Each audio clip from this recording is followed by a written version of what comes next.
قرآن جس سورت سے شروع ہوتا ہے. سبحان اللہ. آج بات کریں گے سورہ فاتحہ کی. ویری فرسٹ سورہ آف قرآن. اس کا مقام نزول کیا ہے؟ اکثر علماء کے نزدیک سورہ فاتحہ مکہ مکرمہ میں نازل ہوئی. امام مجاہد رحمۃ اللہ تعالی فرماتے ہیں کہ سورہ فاتحہ مدینہ منورہ میں نازل ہوئی. اور ایک قول یہ بھی ہے کہ سورہ فاتحہ 2 مرتبہ نازل ہوئی. ایک مرتبہ مکہ پاک میں، دوسری مرتبہ مدینہ منورہ میں. اچھا، اس میں آیات، کلمات اور حروف کی تعداد کیا ہے؟ اس صورت میں 1 رکوع ہے، 7 آیتیں ہیں، 27 کلمے ہیں اور 140 حروف ہیں، 140 حروف ہیں. سورہ فاتحہ کے اسماء بہت سارے اس کے نام ہیں اور اس کی وجہ کیا ہے؟ سورہ فاتحہ سے قرآن پاک کی تلاوت کی جاتی ہے، شروع کی جاتی ہے. اسی صورت سے قرآن پاک لکھنے کی ابتدا کی جاتی ہے، اس لیے اسے فاتحۃ الکتاب یعنی کتاب کی ابتدا کرنے والی بھی کہتے ہیں. اوپننگ بک ہو گئی. اچھا، اس سورت کی ابتدا الحمدللہ سے ہوئی.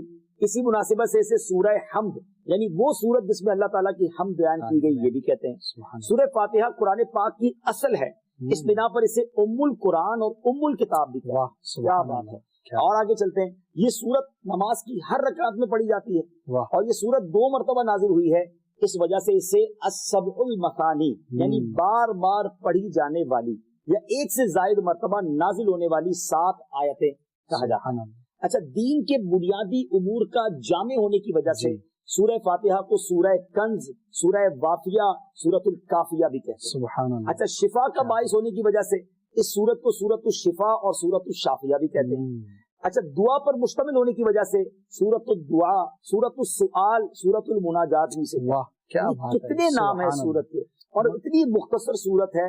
اور ناظرین، ابھی آپ نے اس کے فضائل سننے، یقین کریں آپ فضائل پڑھیں گے نا یا سنیں گے تو آپ کا جی چاہے گا جب مجھے موقع ملے میں نے سورہ فاتحہ پڑھ لی. اچھا، عرب لوگوں میں نے یہ دیکھا، آپ کو بھی ہوا ہوگا اتفاق کہ وہ بات بات پر مل کے کہتے ہیں فاتحہ پڑھ.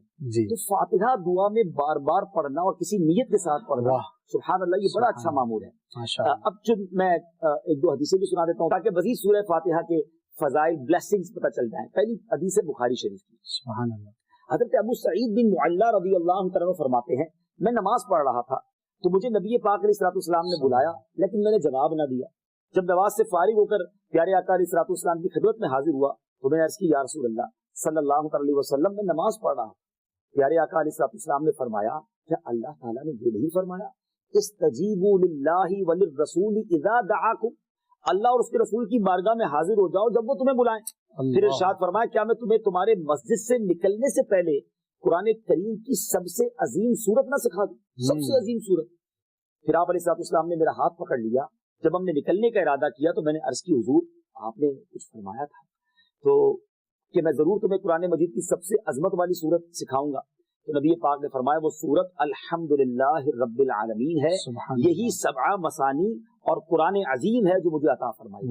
یہ قرآن کی عظیم ترین سورت میرے آقا علیہ الصلوۃ والسلام نے فرمایا. بہرحال اس کے بہت سارے فضائل ہیں. جو لوگ بیمار ہیں، پریشان ہیں، ذرا غور سے سنیے.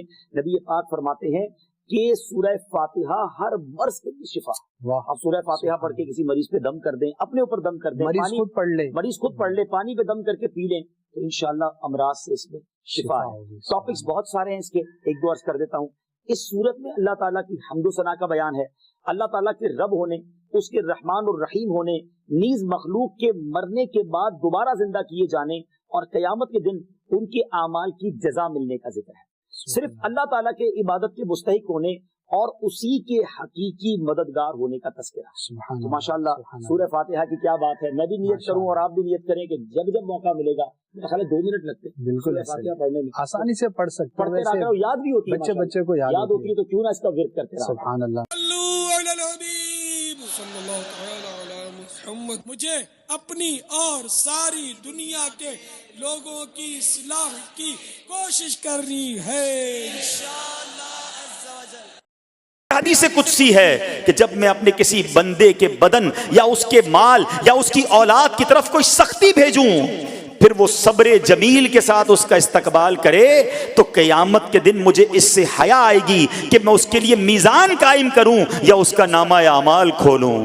اللہ فرما رہا ہے مجھے حیا آئے گی کہ اپنے بندے سے اب کیا حساب لوں. جب آزمائش بھیجی تھی تو اس نے صبر کیا تھا, اس نے شکوہ نہیں کیا تھا. خدا کی قسم میں آپ سے پوچھتا ہوں, میرا کوئی نقصان ہو جائے اور قیامت کے دن میرا نامہ اعمال نہ کھولا جائے, مجھے اللہ کی بارگاہ میں حساب نہ دینا پڑے, مجھے بتاؤ یہ دنیا کے حساب نقصان کی کیا حیثیت ہے اگر ادھر بخشا جائے. سنو تو صحیح, رب فرما رہا ہے کہ مجھے حیا آتی ہے کہ اس کے لیے میزان قائم کروں یا اس کا نامہ اعمال کھولوں. ارے یہ ساری دنیا کی دولت, یہ ساری دنیا کی آسائشیں ایک طرف, اگر قیامت کے دن حساب کتاب میں آسانی مل جائے, اللہ بلا حساب جنت میں داخل کر دے, اس سے بڑھ کر کوئی نعمت نہیں. مگر آج افسوس یہ ہوتا ہے کہ اگر کسی پر امتحان آتا ہے, وہ اس امتحان میں فیل ہو جاتا ہے. اس حدیث میں ایک لفظ استعمال ہوا صبر جمیل کے ساتھ. اب یہ بھی بڑا مسئلہ ہے کہ لوگوں کو یہی نہیں پتا کہ صبر جمیل ہے کیا. لوگ کہتے تو بہت ہیں, اللہ پاک آپ کو صبر جمیل عطا فرمائے. اب اس سے پوچھو بھائی صبر جمیل کی تعریف کیا ہے,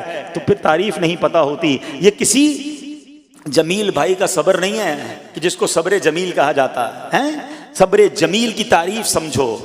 علماء کہتے ہیں کسی مصیبت زدہ اور غیر مصیبت زدہ کو برابر میں دیکھو, مگر دونوں میں کوئی فرق نظر نہ آئے.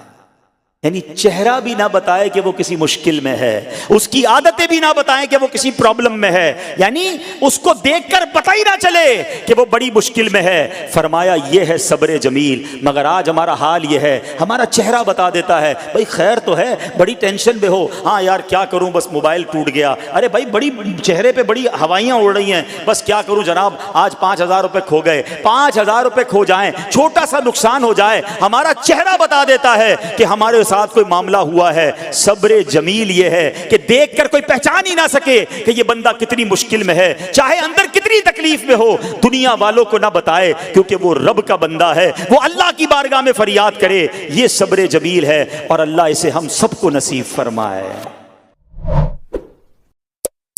ایک بار دیکھ لے, ساری زندگی ان کے حسن و جمال کے جلووں میں گم ہو جاتا ہے. جی ہاں, وہ آقا جن کا آپ نے بھی اور میں نے بھی کلمہ پڑھا ہے صلی اللہ تعالیٰ علیہ وسلم, وہ دکھتے کیسے تھے, وہ نظر کیسے آتے تھے, ان کا حسن کیسا تھا.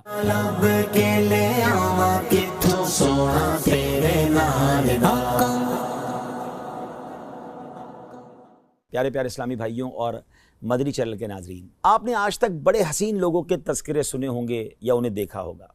ہو سکتا ہے بڑے دنیا کے حسین مقامات بھی دیکھے ہوں اور ان کا تذکرہ سنا ہو, مگر آج آپ کچھ انوکھا, کچھ نرالا, کچھ بڑا ہی پیارا سننے جا رہے ہیں. امید ہے جیسے جیسے آپ سنتے جائیں گے دل کی مرجھائی کلیاں کھلتی چلی جائیں گی, انشاءاللہ شوق دیدار بڑھتا چلا جائے گا. جیسے جیسے جو سنتے جائیں گے کئیوں کی آنکھیں اشک بار ہوتی چلی جائیں گی. کس کا تذکرہ ہونا ہے؟ اس حسین کی بات ہونی ہے, اس حسن و جمال کے پیکر کا تذکرہ ہونا ہے کہ ان جیسا پیارا, ان جیسا سونا, ان جیسا حسین رب نے کوئی اور بنایا ہی نہیں ہے. جی ہاں, آج اس ہستی کا تذکرہ ہونا ہے جس جیسا سونا, پیارا اور حسین رب نے بنایا ہی نہیں ہے. وہ حسن و جمال کے پیکر ہیں, وہ شمس الضحیٰ ہیں, وہ بدر الدجا ہیں, وہ ایسے آقا ہیں جن کو کوئی ایک بار دیکھ لے ساری زندگی ان کے حسن و جمال کے جلووں میں گم ہو جاتا ہے. آج نبی پاک صاحب لولاک صلی اللہ تعالیٰ علیہ وسلم کا تذکرہ خیر ہونا ہے. نہ کوئی آپ جیسا تھا, نہ کوئی آپ جیسا ہے. اے میرے پیارے اسلامی بھائیوں, آج کس کی زبانی یہ تذکرہ ہوگا؟ کس نے دیکھا اور کہ دیکھ کر دیوانہ ہو گیا؟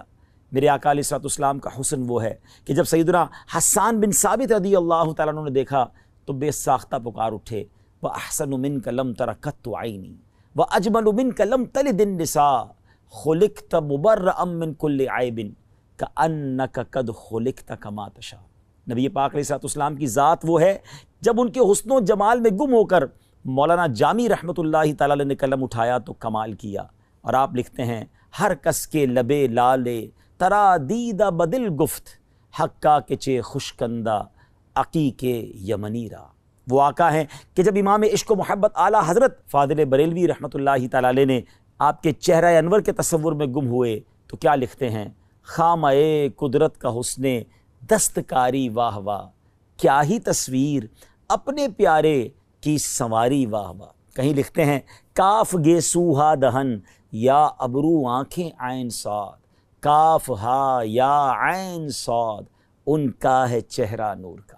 جب مولانا حسن رضا خان صاحب نبی پاک علیہ الصلوۃ والسلام کے جلووں میں گم ہوتے ہیں تو پھر کیا خوب لکھتے ہیں کہ ایسا تجھے خالق نے طرحدار بنایا، یوسف کو تیرا طالب دیدار بنایا، کونین بنائے گئے سرکار کی خاطر، کونین کی خاطر تمہیں سرکار بنایا۔ مفتی اعظم ہند مصطفیٰ رضا خان صاحب رحمۃ اللہ تعالی علیہ جب قلم اٹھاتے ہیں تو کیا لکھتے ہیں کہ خدا کی سلطنت کا دو جہاں میں کون دولا ہے، تم ہی تم ہو، تم ہی تم ہو، یہاں تم ہو، وہاں تم ہو۔ اور پھر میرے شیخ طریقت امیر اہل سنت بانی دعوت اسلامی مولانا محمد الیاس عطار قادری دامت برکاتہ العالیہ جب قلم اٹھاتے ہیں، آقا کے جلووں کا تصور جماتے ہیں تو پھر کیا لکھتے ہیں، تیرا خلق سب سے بالا، تیرا حسن سب سے اعلیٰ، فدا تجھ پہ سب زمانہ، مدنی مدینے والے۔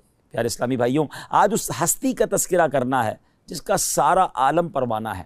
جبھی تو مفتی اعظم لکھتے ہیں نا، تو شم رسالت ہے عالم تیرا پروانہ، تو ماہ نبوت ہے اے جلوائے جانانا، اے جلوائے جانانا، اے جلوائے جانانا۔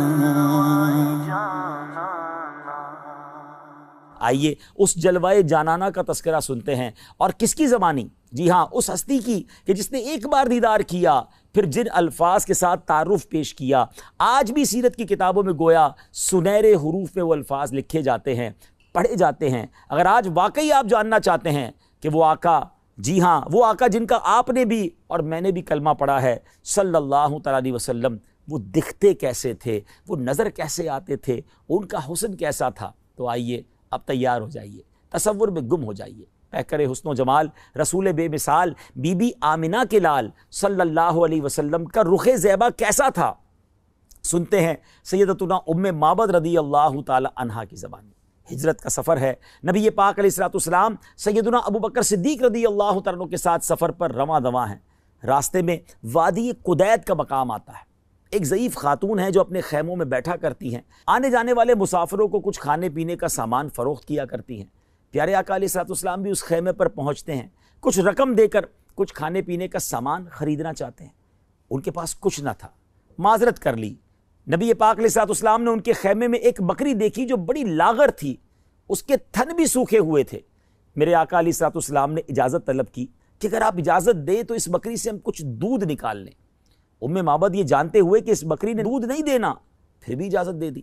پیارے آقا علیہ الصلوۃ والسلام نے اپنے مبارک ہاتھ ان تھنوں پر لگائے۔ ہاتھ کس کے تھے؟ وہ تھن دودھ سے بھر گئے، اتنا دودھ نکلا کہ سب نے خوب دودھ پیا، بلکہ سارے برتن بھی دودھ سے بھر گئے۔ ام معبد رضی اللہ تعالیٰ عنہ یہ معجزہ دیکھ کر بڑی حیران ہوئیں۔ میرے آقا علیہ الصلوۃ والسلام تو اپنا دیدار کروا کے چلے گئے، مگر ان کے سبحان اللہ گھر والوں کو دیوانہ بنا گئے، اس گھرانے کو اپنا دیوانہ بنا گئے۔ ابھی وہ ایمان نہیں لائے تھے۔ ابو معبد رضی اللہ تعالیٰ جب واپس آئے اور ام معبد کے جو شوہر ہیں گھر میں جب دودھ سے بھرے ہوئے برتن دیکھے تو پوچھتے ہیں کہ کون آیا تھا، یہ کیا معاملہ ہے؟ تو آپ فرماتی ہیں ایک مبارک آیا تھا۔ نبی پاک کا نام بھی ابھی انہیں نہیں پتا تھا، نام بھی نہیں پوچھا تھا، تو نام کہا، ایک مبارک ہستی تھی، ایک مبارک شخصیت تھے۔ کہا یہ تو بتاؤ وہ دکھتے کیسے تھے، ذرا بتاؤ تو صحیح وہ کیسے تھے۔ اے پیارے اسلامی بھائیوں، مدنی چینل کے ناظرین، اب سنیے میرے آقا کیسے دکھتے تھے، نبی پاک کا حسن و جمال کیسا تھا۔ ام معبد رضی اللہ تعالیٰ عنہ کے عشق بھرے انداز میں کس پیارے انداز میں نبی پاک کا رخ انور بیان کیا۔ آئیے الفاظ تو دیکھیے کیسے موتیوں کی مانند ہے۔ وہ کہتی ہیں رأیت رجلا ظاہر الوداع، میں نے ایک ایسی ذات دیکھی ہے جن کا حسن نمایاں ہے، ابلج الوجہ حسن الخلق، جن کا چہرہ خوبصورت اور وہ تخلیق کے شاہکار تھے، لم تعبہ خجلا، ان کی جسابت میں فربا ہونے کا عیب ہی نہ تھا، ولم تزری بہ سعلا، اور نہ ہی